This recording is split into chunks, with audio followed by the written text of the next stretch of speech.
पाठ 14 वाक्य सेंटेंस।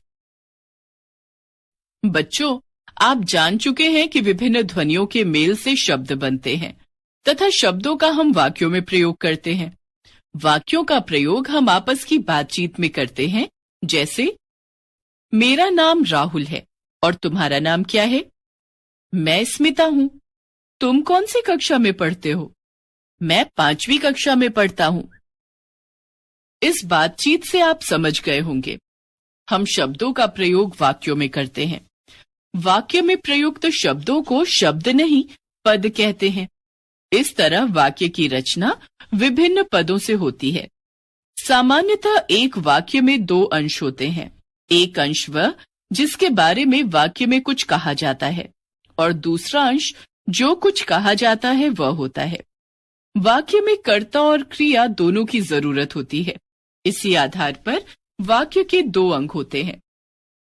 उद्देश्य, विधेय। उद्देश्य वाक्य का वह अंश जिसके बारे में कुछ कहा जाता है उद्देश्य कहलाता है। जैसे मैं स्मिता हूं, मेरी छोटी बहन का नाम रश्मि है। पहले वाक्य में मैं उद्देश्य है तो दूसरे वाक्य में मेरी छोटी बहन का नाम उद्देश्य है। इसमें मुख्य रूप से कर्ता तथा कर्ता के विस्तारक आते हैं।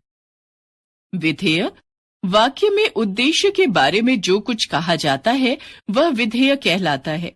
इसमें कर्म, कर्म का विस्तारक, क्रिया आदि आते हैं। जैसे स्मिता कक्षा में बैठी है। इसमें स्मिता के बारे में जो कुछ कहा गया, कक्षा में बैठी है, विधेय है। अन्य उदाहरण, प्रेमचंद ने गोदान लिखा था। प्रेमचंद ने उद्देश्य, गोदान लिखा था, विधेय। पिताजी आज दिल्ली गए हैं। पिताजी उद्देश्य, आज दिल्ली गए हैं, विधेय। सूर्य आज 5:45 पर उदय हुआ। सूर्य उद्देश्य, आज 5:45 पर उदय हुआ, विधेय। अमित चोपड़ा कक्षा में प्रथम आता है। अमित चोपड़ा उद्देश्य, कक्षा में प्रथम आता है, विधेय। बालक गेंद से खेल रहा है। बालक उद्देश्य, गेंद से खेल रहा है, विधेय। तुम क्या खा रहे हो? तुम उद्देश्य, क्या खा रहे हो, विधेय। रघु ने पाठ याद नहीं किया। रघु ने उद्देश्य, पाठ याद नहीं किया, विधेय। आकाश तुम बैठ जाओ और पाठ याद करो। आकाश तुम उद्देश्य, बैठ जाओ और पाठ याद करो, विधेय। उद्देश्य का विस्तार। उद्देश्य का विस्तार करने के लिए कर्ता के साथ कुछ शब्द जोड़े जाते हैं। उन्हें उद्देश्य का विस्तार कहते हैं। जैसे परिश्रमी बच्चा कक्षा में प्रथम आया, अतः परिश्रमी बच्चा उद्देश्य है। विधेय का विस्तार। विधेय के विस्तार के लिए सकर्मक क्रिया वाले वाक्यों में कर्म और कर्म के विस्तारक आते हैं। जैसे बच्चे ने पका हुआ आम खाया, विस्तारक कर्म।